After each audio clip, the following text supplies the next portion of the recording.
First of all, thanks a lot to Dillon for accepting our invitation. So Dillon is currently a postdoc at the Center for Astrophysics, Harvard, the Smithsonian, and previously was a NASA Einstein Fellow at the same place. Prior to this, he completed his PhD at the University of Pennsylvania.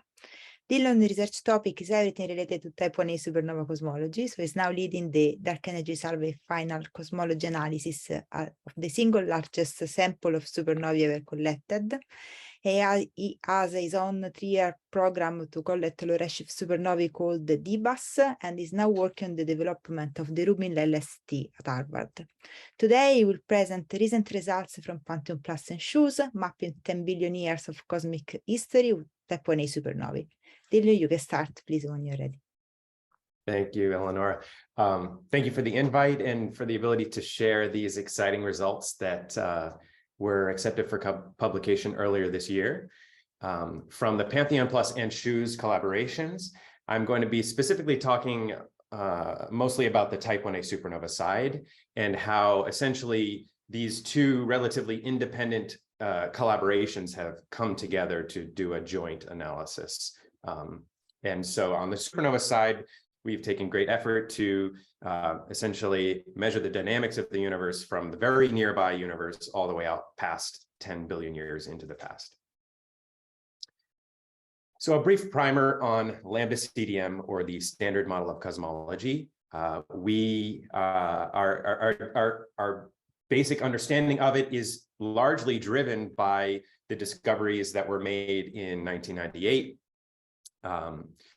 Using Type Ia supernovae as relative distance indicators and standardizable candles. So they revealed that the universe is accelerating due to a so-called dark energy, we believe. There are a few assumptions in this model of lambda CDM that possibly Type Ia supernovae will be able to help address. For example, that the universe is homogeneous and isotropic on large scales, that dark energy behaves like a cosmological constant, or W of -1, so that's something we'll be searching for. And when it comes to measuring cosmological parameters with Type Ia supernovae, we compare the distances of the Type Ia supernovae at various redshifts to model-based distances, which you can see given here. We have the model that includes matter and dark matter, omega lambda dark energy, and the equation of state of dark energy. So these plots here, I just want to give you a little bit of intuition for why we do what we do. This is the Hubble diagram, or the distance modulus versus redshift relation, where in the bottom you see residuals to various model parameters. And what you'll notice is two essentially groups of supernovae at low redshift and at high redshift. And so these are like the first, you could call, compilations of supernovae from different surveys or samples, because it's difficult to design a supernova survey that gets these low redshift supernovae that are relatively rare. They occur once per galaxy per 100 years, roughly. So in the low redshift universe, you need to cover a lot of the sky to make sure that you're getting lots of galaxies at low redshift nearby, whereas at high redshift, you really need to dig deep and try to get the faintest ones. And so you often need different strategies or even different telescopes to do that. So this has been the strategy for the last 20 or so years, is to compile samples from different surveys in order to probe this massive span of the history of the universe. And Type Ia supernovae have continued to remain a key pillar of cosmology. So we like to say that you can see them from when the universe was dominated by dark matter, and roughly past redshift of 0.8. And you get to essentially see the universe evolve as dark energy becomes the dominant energy component of the universe today, as it is today. And so in 2008, there was the Union analysis, which had 3 different surveys they compiled. In 2014, there was a joint light curve analysis. In 2018, there was the original Pantheon, not to be confused with our new Pantheon Plus analysis.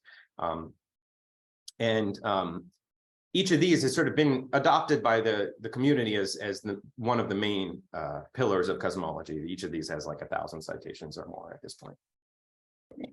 And so the picture as we see it is largely one of concordance.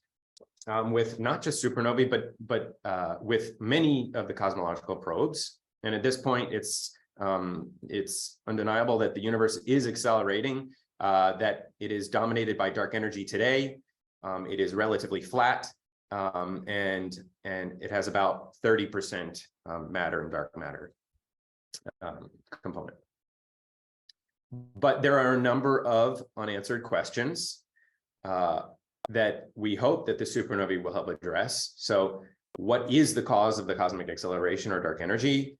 Is it a cosmological constant, or is it something else? Is dark energy evolving? That's what's being shown here, constraints of evolving dark energy, where you can see the Planck collaboration has combined back in 2018 with the Pantheon supernova sample.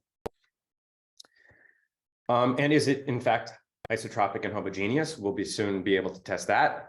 Of course, we have the cosmological constant problem, which is really more of a theory problem, but why is the observed cosmological constant 120 orders of magnitude smaller than the theoretical expectation?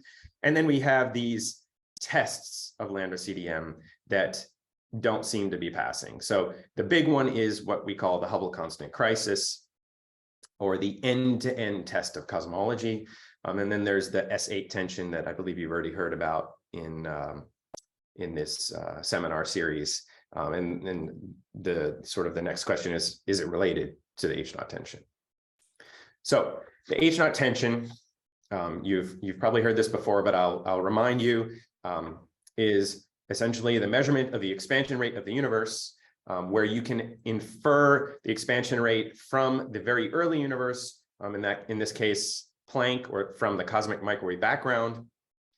And you can take some model for how the universe evolves based on its constituent components of dark matter and dark energy and their behaviors, which in our case is often lambda CDM. And we can compare it to the universe as it is as an adult. And one of the main methods to do that is via the cosmic distance ladder, using absolutely calibrated distances in the local universe. So the important piece there is you need to absolutely calibrate your distances. And thus far, I've been only talking about Type Ia supernovae as relative distance indicators, and that's where the SH0ES collaboration comes in. And so as of 2016, these measurements didn't agree under the assumption of lambda CDM at 3 sigma. So the cosmic distance ladder method, the local universe method, goes as follows. We start with some kind of geometric distance, for example, parallax to very nearby stars. And we use that geometric distance to transfer to calibrate the Cepheid period luminosity relation. Cepheids are these variable stars that exhibit a relation between their period and luminosity that can be calibrated to an absolute distance. The name of the game is absolute distances, but the Cepheids, which are often viewed via HST, can only be seen and resolved out to about a redshift of 0.01, which isn't really sufficient for measuring the expansion rate of the universe. You need to go out further. So we transfer that calibration of the Cepheid distances to galaxies that also host Type Ia supernovae. So they host a Cepheid population and Type Ia supernovae. And this is really the rate limiting step in the analysis, where there are at this point 42 galaxies that have hosted Type Ia supernovae that are close enough to also have been observed by HST and get measurements of the Cepheids in those galaxies. And then once we have transferred that calibration, those absolute distances to the Type Ia supernovae, then can we go out into what's called the Hubble flow and measure V equals H0 D, or it's an approximation, but we look in the linear regime of the Hubble diagram to measure the current expansion rate of the universe. One thing I'll remind you is that H0 has these funny units, kilometers per second per megaparsec, but kilometers and megaparsec are both units of distance. So it's really, you can think of it as units of 1/seconds, which is why often when we talk about H0, we talk about the age of the universe, because 1/H0 it turns out to be a remarkably good approximation for the age of the universe. So what we've done recently is to marry the SH0ES and the Pantheon plus analyses. And let me just try to stress the importance of why we've done that. The nature of the distance ladder is that you have these calibration steps between the rungs. If you make some systematic error in your measurement of, for example, the supernovae, let's say I get all my supernova magnitudes wrong by, some crazy amount, 100 magnitudes. That doesn't happen, but hypothetically, as long as you've gotten it wrong in both the second and the third rungs of the distance ladder, in the same way, it comes out in this calibration offset. You're insensitive to certain types of systematics as long as they occur in the same way in each rung.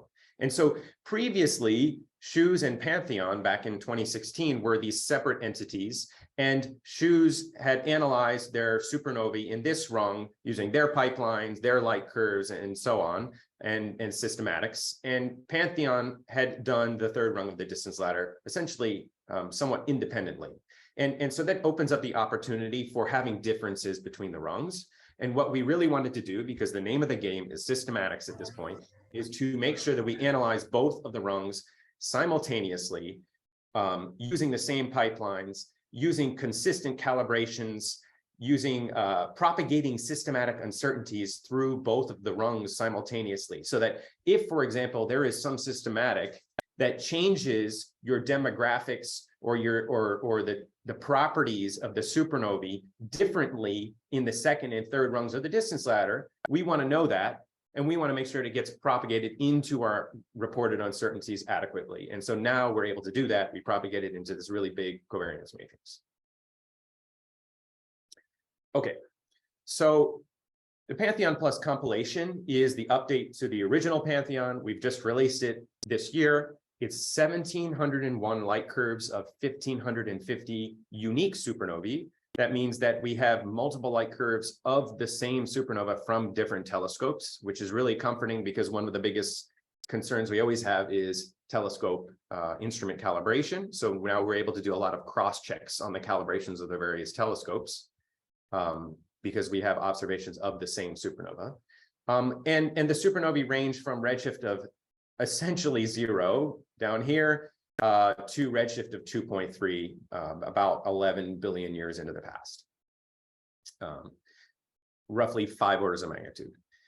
In order to do that, we've recalibrated 18 different surveys, 25 different photometric systems, and 105 different filters to make sure they're all on a consistent all-sky calibration, which means that we have a really robust covariance matrix that accounts for that, as well as many of the other systematics, which I'll be talking about. On the SH0ES supernova side, with the second rung of the distance ladder, that rate limiting middle rung of the distance ladder, where you need supernovae that have gone off in Cepheid hosting galaxies, we've now more than doubled the number of Cepheid calibrators hosts from 19 to 42, which makes us essentially complete below redshift of 0.01. And again, we have multiple photometric systems for each supernova. So about 80 light curves in 42 hosts. Again, good for cross-checking potential calibration uncertainties.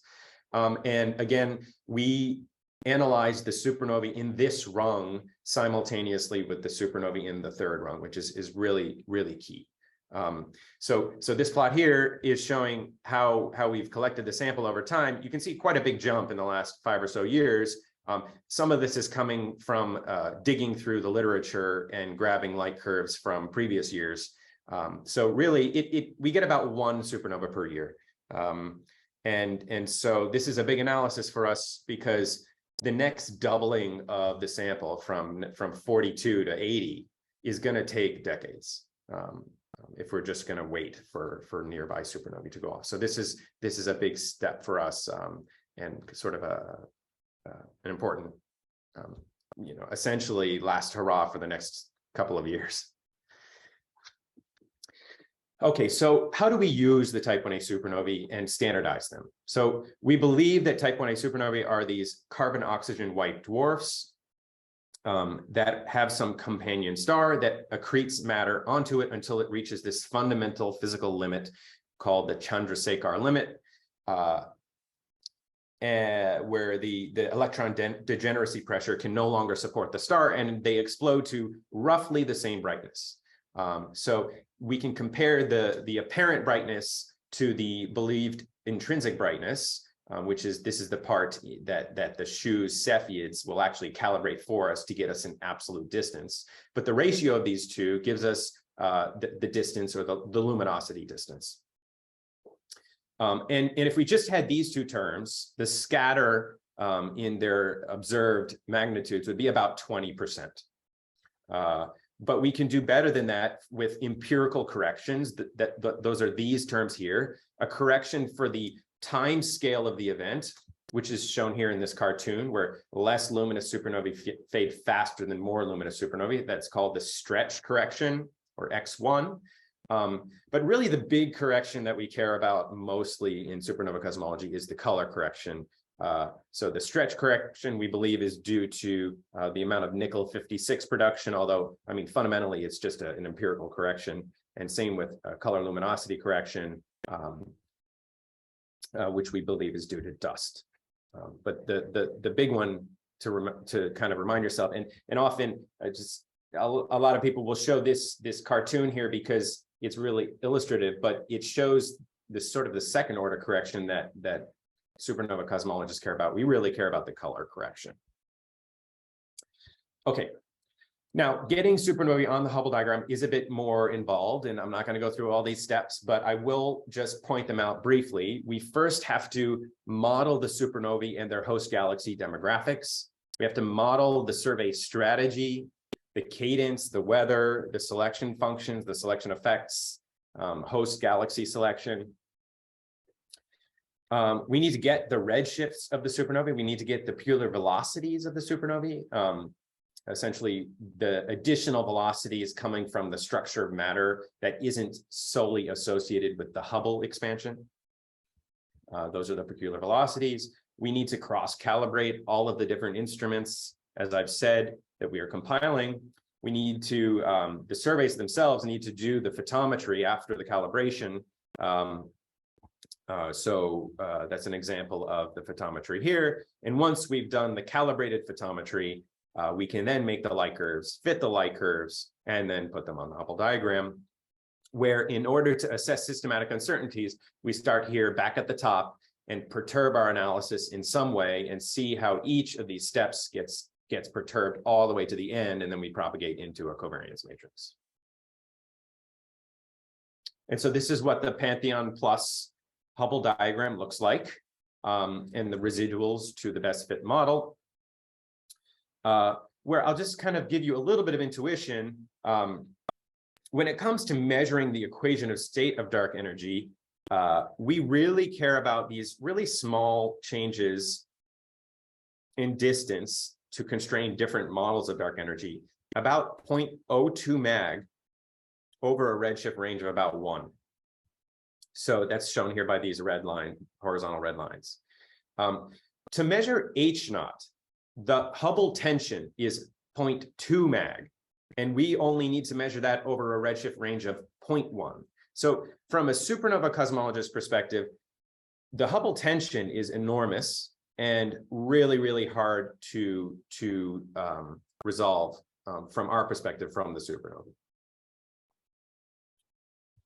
Now, when it comes to measuring dark energy and dark matter, there have been a number of analyses over the last decade that have been, what I'll point out is, approaching or at the limit of systematic uncertainties, although each one has had stronger constraints. So I don't think this is a coincidence that their statistical and systematic uncertainties have been roughly similar.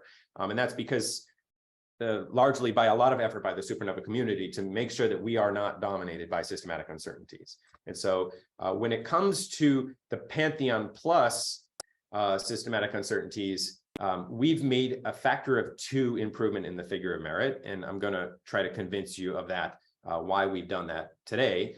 So this is the comparison of the new Pantheon Plus with the old Pantheon, blinded and centered on W-1. And you can see this really big improvement, and we're really proud of it. And I'm going to dive into just briefly a lot of the work that has been done over the last 5 years to push down that error floor. and to really not just push it down, but characterize it even better than we have previously. And a lot of this has been done by early career scientists. And so I'll try to highlight their contributions with their names and faces. So one of the big sources of uncertainty that we've had is the evidence for additional standardization or standardizability as a function of the host galaxy properties that the supernovae live in. So it's historically been added as this extra term on the standardization equation, where you have some relation between the residual brightnesses after this traditional standardization compared to some host galaxy property. In this case, it's the host galaxy mass. Often we do mass because it's one of the more simple quantities to analyze with the data sets that we have. Supernova surveys are often just GRIZ in the optical, so that you can essentially, the simplest quantity you can measure from the data that we already have is mass. And what we find is this residual correlation between the brightness after standardization and the host galaxy mass. It's been seen for local mass. It's, if you look at the location of the supernova, it's been seen for other things like star formation rate, specific star formation rate, color, local color. Really, it's not clear what is the best quantity to do this additional standardization that people have been doing, but they've been seen, maybe it's a little bit hard to see here, but it's been seen from 4 to 10 sigma, depending on the samples that you're looking at. But one of the key findings that we found when we compiled Pantheon Plus is that the size of the correlation, that's this y-axis, so the size of this correlation is for the bluest supernovae, 0. And as you go redder, you get more and more correlation with host galaxy properties. And this was a major clue for us. It's now been seen not just for mass, but other properties as well, that the bluest supernovae seem to be better standardized and don't exhibit these weird correlations with host galaxy properties. And that led us to explain this dependence with a model based on dust, host galaxy dust. So the bluest supernovae over here on the left-hand side are these undusted up, intrinsic property dominated supernovae, where if there's no dust, you're just getting the intrinsic population, and there's no correlation with the host galaxy properties. But the key finding was that dust can be traced by the host galaxy properties that we have available to us. So what this implies is that higher mass hosts have on average different dust properties than lower mass hosts, or dust column densities, or some fundamental difference in the dust that results in this correlation. And the more red your supernova is, or the more dusty the supernova is, the stronger the correlation will be. We'll find it. Another key thing that comes out of our model is that there is actually very large variation in the dust extinction laws. That's called RV. And so we are doing our best effort to model that as well. And one of the implications of our model is that in the near infrared, this should be smaller, not necessarily 0 we're finding, but smaller because you're less sensitive to dust in the near infrared. And so there have been a number of studies that have followed this up with different data sets, but I'll just argue for the sake of this talk that the Ariel Gubar's group, which is a dust supernova cosmology group in Johansson et al., put together arguably the highest quality near infrared data set, and it appears to be fully consistent with our predictions. Okay, so as I've mentioned, we have gone and recalibrated the 18 different surveys, 105 different filters. We've done this by using the Pan-STARRS all-sky catalog that it has extremely good uniformity across the sky, and we can then use Pan-STARRS as a way to calibrate different surveys that don't necessarily overlap with each other. and use pan-stars as an intermediary. And one of the key things is that we also simultaneously calibrate pan-stars. And so we're able to have all of this covariance between all of the surveys as they're being calibrated. And one of the important things to note is that in the second rung of the distance ladder, you have a lot of older surveys. And so their calibrations might not be quite as good as the newer surveys, which are measuring supernovae out into the very high redshift universe. And so this is one of the places where differences could creep in and that we worry very much about. And so we've taken very great care to understand the calibration covariance between all of the filters that we're using in this analysis in both rungs. And if there's any differences that propagate differently across the rungs, we're accounting for it. One of the other things is that the calibration uncertainty has increased. If you look into our data, you'll notice it has increased. And the reason for that is we're actually doing a better consistency with how the uncertainties are evaluated by being consistent between how we're training the supernova model when we evaluate calibration uncertainties and how we do the fitting. It's a bit of a detail that you may not need to know about, but it actually increases the systematic error, which if you want the smallest error bars possible, not great. But if you want the most robust systematic uncertainties, I trust this even more now. This is work led by Georgie Taylor at ANU. So, of course, we are always trying to check all possibilities when it comes to calibration. That's one of the big sources of uncertainty in supernova cosmology. And so with Sasha Brownsberger here at Harvard, we asked the question, what if there was some residual calibration error that we didn't even know about? Kind of like, what would our worst nightmare be? And the answer is actually relatively relieving, because what we find is that if you allow for additional parameters that could be, for example, calibration errors, systematics, and you don't put strong priors on those errors, what we find is because we've included so many different surveys in our analysis, 18 different surveys, 25 different photometric systems, that any one survey being off by some amount that we haven't already accounted for would not actually appreciably inflate your uncertainty on the measurement of the Hubble constant. In fact, if you let them all vary simultaneously, it only increases the uncertainty on H0 of about 0.2 kilometers per second per megaparsec. So keeping in mind, 0.2 is much, much less than the Hubble tension of about 7 kilometers per second per megaparsec. With Anthony Carr and Tamara Davis, we've done a full sweep of all the redshifts that are used in the Pantheon Plus set of supernovae. That includes improving the host galaxy assignments, redoing them all, not trusting any of the older surveys to do the host galaxy assignments. They've improved the CMB corrections, which in much of the literature has an approximation that is not ideal.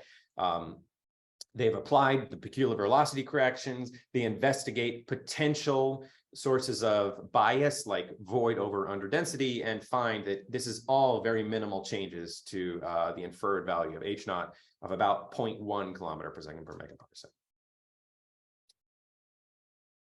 megaparsec. Eric Peterson and Darcy Kenworthy have investigated various models of peculiar velocities. So there's the 2M++ maps that we can use. There's the 2MRS maps. There's others. There's cosmic flows. And what they essentially do is apply all the different maps in the Hubble diagram, see how much our inferred cosmological parameters change, see which ones are better than others, and do these comparisons. And what they find is, again, non-optimally or optimally correcting for peculiar velocities results in at most 0.2 kilometers per second per megaparsec. With Brody Popovic, we've worked on extensive simulations to cover every facet of the different surveys that go into the Pantheon Plus compilation.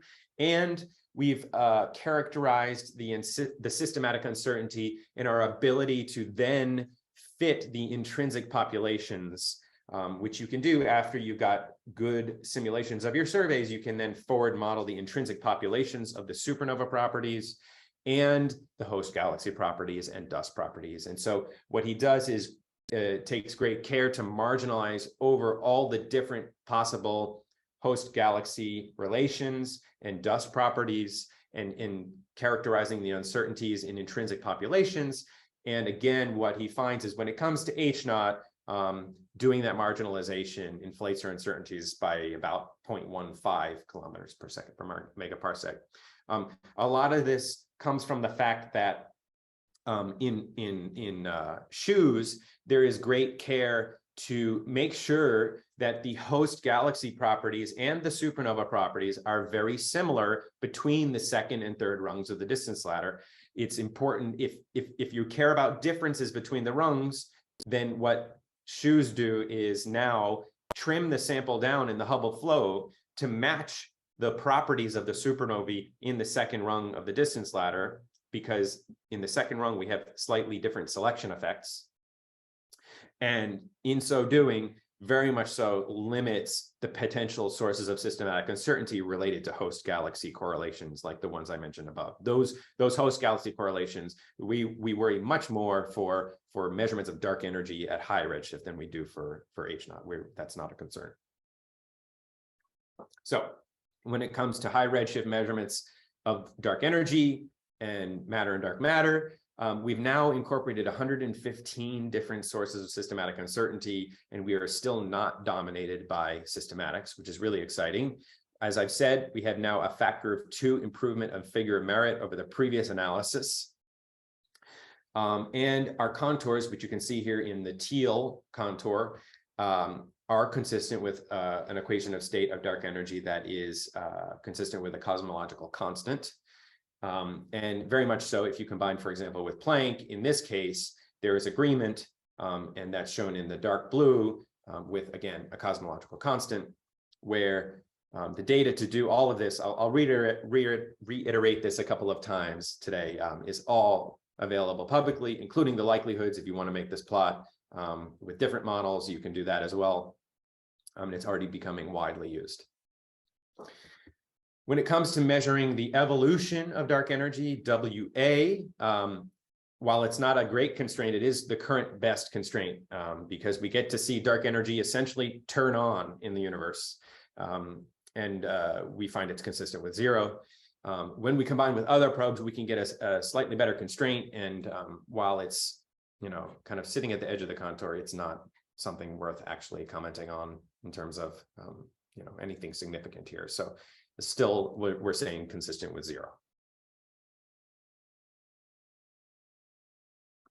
So when it comes to the SH0ES fit, the baseline fit contains 3,200 Cepheids, 300 supernovae from Pantheon Plus, and what we have now is essentially a covariance matrix that includes systematics that is like essentially a distance ladder covariance matrix. So you can fit all of the nuisance parameters and cosmological parameters, including H0, all simultaneously from all of the rungs, including systematic uncertainties across all of the rungs.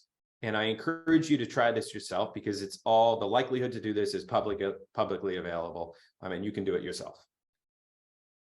And what we find is in Lambda CDM, 5 sigma disagreement with Planck.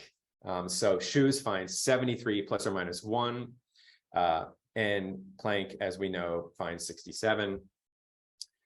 So 1 kilometer per second per megaparsec uncertainty, which was essentially the goal of this analysis. Now, Pantheon Plus does take this a step further. In Pantheon Plus, we measure H0, but in slightly more free parameter spaces, because we have the supernovae that have the ability to go out to redshift 2 and constrain properties of dark energy and evolving dark energy simultaneously with the measurement of H0, which you can now do, and you can put in your own models that will simultaneously use the absolutely calibrated supernovae and the systematics with the distance ladder. And so if you open up to, for example, evolving dark energy, that parameter space, you can see from Planck, you might naively conclude Planck could give you a higher H0 in this case.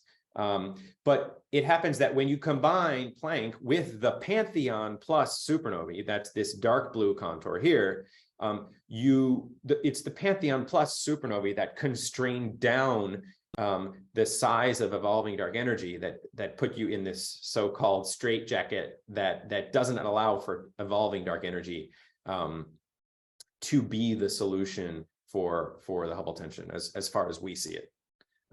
Evolving dark energy in the late universe, I should be clear. Okay, and so when it comes to measuring H0, supernovae comprise less than a third of the H0 error budget, and we don't believe that we're systematically limited from the supernovae. The systematic uncertainties are shown here, where each of the variants to our analysis on the supernova side can be shown in how much it changes the Hubble constant, and then the statistical uncertainties are out here. So we're still very much limited by the supernovae in that second rung of the distance ladder. So while it would be great to have more data, we just, I think, have to be patient from the supernova side. I just want to highlight two papers that have come out recently that speak to the robustness of the supernova side. So there was a paper led again by Darcy Kenworthy that does essentially a two-rung distance ladder where they throw out the supernovae entirely. And of course, in this case, when you measure H0, you're only going out to the very nearby universe, roughly redshift 0.01. So in this case, you're dominated by the peculiar motions and your modeling of those peculiar motions in the nearby universe. And also, Darcy investigates potential differences in how the galaxies actually, and the redshifts or the galaxies were actually selected to compile the sample. And that's one of the major sources of systematic uncertainty in this measurement. So it's not the most precise measurement, perhaps not unexpectedly. That's the reason why we have the three-rung distance ladder. But it does come out with a consistent value, relatively high. And then there's the four-rung distance ladder. Now, you might ask, why would we do a four-rung distance ladder going from geometry to Cepheids to surface brightness fluctuation distances, then to the Pantheon plus supernovae? It's because we want to do some cross checks on the supernova samples in that middle rung of the distance ladder. So that middle rung has potentially a slightly different population of supernovae and host galaxies than the third rung of the distance ladder. And so what the surface brightness fluctuation rung, this additional rung, allows you to do is to probe a different population of supernova hosts and supernova properties. So what you can see is this SBF hosts lie at sort of higher mass, lower stretch, and the Cepheid hosts lie, conversely, and we're able to transfer the Cepheid calibration to the SBF calibration to calibrate the SBF, and then use the supernovae in these hosts then to propagate to the Hubble flow set. And again, what they find is a high H0. So speaking to the robustness of host galaxy properties and supernova populations. And so with that, I'll thank you for your time. A lot of this data is available now. I'll just go through briefly what is available. If you don't see something that you want to be available, contact us. We'll try to make it available.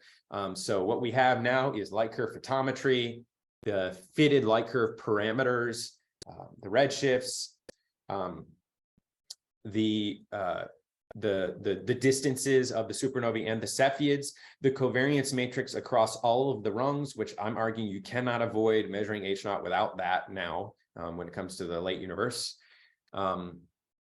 or any E of Z evolving universe. You need these matrices. So that's the supernova distance covariance matrix and the Cepheid host distance covariance matrix made easily available to you. And we have catalog level simulations to test your own analysis methods. You can blind yourself that way. We have additional cosmology products, and actually this is an old slide. The the cosmology products are now available in Cosmosis. So you can grab Cosmosis. They'll soon be available in Cobaya. So you can do this yourself. And if you want some tutorials or an overview of all the information that's gone into it, it can be found at this link. And I'll just reiterate, if you have any questions, please do feel free to reach out. We'd be happy to help you walk through using our data sets. Okay, thank you so much for the wonderful talk. Thank you. Do you have any questions? Andros, please. Yes, thank you for the very interesting talk. I have a question about the possible variation of the Pantheon sample depending on the modeling of you made for the cephides or the number of ranks, etc. Now, for example, one part of this of the data that you have made public is the supernova plus cephide host distances. The hosts which host cephide and supernova. Now, these distances, this distance moduli that you have with the Pantheon plants depend on the modeling of the cephides and also number of ranks, etc. You said various types of models that you used, and they all seem to vary H0 within about 1 sigma. Now, all these variants of the Pantheon plus that one could consider, how would these affect the cosmological parameters? Because you have shown that it affects H0 at a limited way, but within 1 sigma. That's for the types of models that you consider. Yeah, we have considered somewhat more general models, but again, I would say that is a reasonable amount. The question is, how would this affect the cosmological parameters in addition to H0? Thank you. Yeah, okay. So I don't have the table, but it's in the Pantheon Plus cosmology paper, which is a separate paper from the SH0ES paper. So I encourage you to look. There's a table that has the full breakdown of all the sources of systematic uncertainty and their impact on W and omega matter. The biggest one is perhaps not unsurprisingly is calibration and how it impacts the training and the fitting of the light curves, because that propagates into the relative brightnesses between the surveys and the color corrections. So that's the punchline of that table. But if you're curious about a specific systematic, it's one of the massive tables in the paper. Okay, thank you. Okay, Shaheen. Thank you, Dillon, for the very nice seminar. It's more like a comment rather than a question. Actually, if we try to fit to beam the data in redshifts, for example, the supernova, the Pantheon plus data that you have, and to each beam we fit lambda CDM, what we'll find is that H0 and omega M actually vary across the beams, and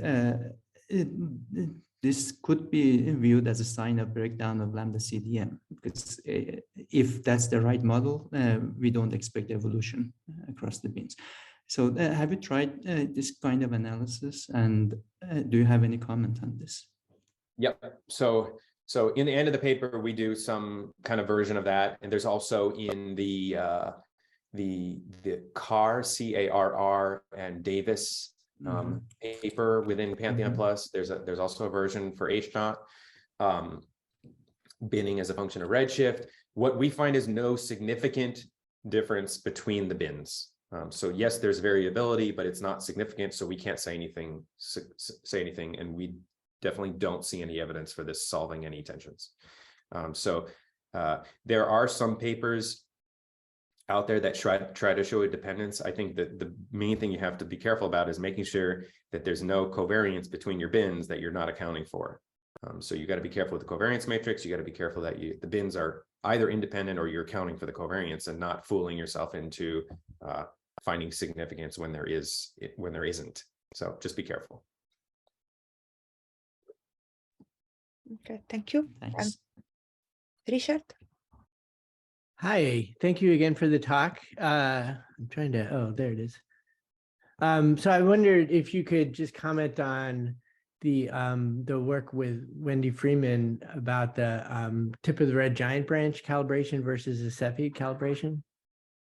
Yeah. Okay. So I can comment most about the supernova side. I guess I have, yeah, I should probably limit my comments to that, but you know, if you have some specific question, I'd be happy to try to answer. But from the supernova side, number one, we don't see it the way that they've treated the supernovae and the way that we have, accounting for the full difference. But I do think it could be a third of the difference, or maybe more, coming from two key things. So the first one is that they do not apply peculiar velocity corrections to their sample at low redshift. This is important because if we had a uniform all sky selection function, perhaps you wouldn't need to apply peculiar velocity corrections, but that's not the case. So we have highly selected samples across the sky. You need to take some model for how you've selected from the sky and apply the corrections based on that model. So that's one piece that shifts H0 in the direction that they see it. The other piece is something that kind of I highlighted in one of my slides, which is that, well, in a lot of my slides, is that we combine a lot of samples, and we want to make sure that the rungs of the distance ladder are consistent between the second and third rung. And so in the third rung, especially in SH0ES, the samples of supernovae are very carefully curated so that they represent the samples of supernovae in the second rung of the distance ladder. And so any potential calibration uncertainties that might be different from the second and third rungs would be either canceling out, or we're accounting for the systematics in our calibration covariance. Now, in the TRGB method, they use only CSP, the Friedman group uses only CSP supernovae in the third rung of the distance ladder. They use one supernova survey in the third rung, but because the second rung is highly limited by statistics and how many you can collect in the second rung, they use all of the surveys that we use. I mean, essentially, you know, the compilation. So that's a significant difference in the treatment, and doesn't take advantage of the nature of the distance ladder and why it's so robust to systematic uncertainty. So they're opening themselves up to a potential error. I think at the very least, it's possible that their uncertainties are underestimated in calibration. Right. So, I mean, just to be clear, do you think that there's any difference in using the TRGB, tip of the red giant branch versus Cepheid? So, I think yeah, there would be a difference if you were to there use... could be yeah. So as I said, that's not the full answer, and the rest could be on the TRGB side. There was a paper out by Skolnick that kind of hints at work that they're working on, but also in general, I think, you know, the way that I've interpreted it, and I'm by no means an expert on the first or second rungs of the distance ladder, but that it is, again, very difficult to do things consistently between the first and second rungs with the TRGB method. And so I shouldn't say anything more than that, but yeah, it's not easy. Thanks. Thank you.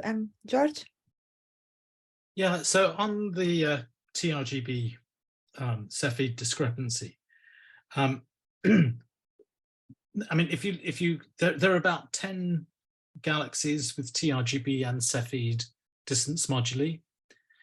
So for those galaxies, you don't need to worry about the geometric, you know, the first rung, the geometric calibrator. You don't need to worry about the supernovae. You can just compare the relative distance moduli, and that gives you an offset, you know, quite a significant offset. So I think that discrepancy is a calibration discrepancy between TRGB and Cepheids, and, you know, it doesn't really have anything to do with the supernovae, or at least the supernovae are not a major part of the discrepancy. I think it's a calibration issue. Yeah, I mean, that's a thumbs up for me, but maybe Adam has his hand raised. Maybe he has something to say about that. Adam, yes. Yeah, I could say if you look in our 2022 paper, we do compare. There's 7 cases where there are both Cepheids and TRGB to the same hosts. And for those, we compare starting with 4258, so same geometric anchor to the same 7 hosts, and we see no significant difference between those. That's only good to maybe 0.03 of a magnitude. So, you know, you could hide a little bit in there, but there's not currently an offset.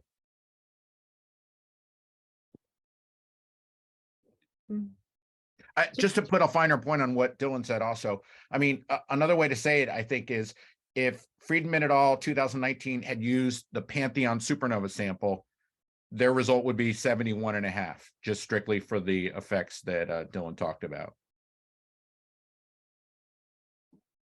Okay, thank you. Suhail? Yeah, it's super cool talk and really awesome work. I was just wondering about like the final figure in the paper, those differences between the mu cis minus mu norm, like when you look at the intrinsic scatter model and the Milky Way color law, they all seem to be moving in one direction, which kind of propagates to like a systematic shift towards W. Um, I'm just wondering, like, is there an easy way to interpret why that would be the case, or is it just like it just so happened that these were 3 effects and that's a statistical fluke? Sorry, which systematics are you talking about? Sorry, to put it another way, like I guess the central value of W slightly shifts between Pantheon and Pantheon Plus. I was just wondering, like, is that just something that's like, because it's within errors, it's just a statistical fluke, or is there a reason why, like, when you look at the difference in like the mu cis minus mu nominal for like this, you know, the different scatter models and the Milky Way color law, they all seem to have like a shift in a particular direction? Okay, so I'm not totally sure I understood your question, but the major difference. Sorry. Can I help? I know what Suhail's talking about. Sorry, I'm having trouble hearing. Yeah. So right. So Suhail is talking about kind of in our last figure. We show a few things that are updated from Pantheon. So what some of the major things? One is that in the paper, we improved the scatter model to this dust-based thing. We kind of retrained salt, improved calibration, and it's kind of 3 coin flips that kind of all landed heads. I'd say, having done Pantheon, I think our new ways of doing it are better, and it's just a few things. Okay, thanks. Thanks for clarifying that. Okay, thank you. Do you have any other questions, Dillon? I don't see. Oh, there's another one. Vivian, yes. Hey, yes, just a very brief one, and maybe it's not even a real problem, but I was wondering, what's your opinion on the fact that the value of omega m is a bit higher than in this previous Pantheon sample, and there are ways of also calibrating the BAOs completely, just using the angles essentially from CMB and BAO, and that leads to, you know, omega m maybe closer to 0.3 with fairly tight error bars, and I don't know, we're talking maybe 2.5 sigma difference. Maybe we shouldn't even worry, but is it something that you've looked into at all, the fact that it's now closer to 0.34 or not? Yeah, so Vivian is pointing out something that I didn't point out, which is that in lambda CDM, supernova alone provide a good constraint on omega matter. We find about 0.335 or something like that, which is kind of on the high side. I don't have much to say other than it's not inconsistent with Planck. It seems to be consistent. It's on the high side. That's all I can really say. Sure. Yeah, it's not able. There is no obvious reason as to why going from Pantheon to Pantheon Plus, it's probably still compatible with the statistical shift. So it's partially that. I mean, yeah. So we can talk offline and go through the various systematics that have maybe pushed it in that direction. But I'll just kind of reiterate that everything we've done in Pantheon Plus, we've prior to looking at the cosmology, we have argued that it is the objectively better treatment to do. So, at that point, it's like that we've convinced ourselves that we're doing the best that we can, and that's really all we can say. Okay, thank you. Any other questions?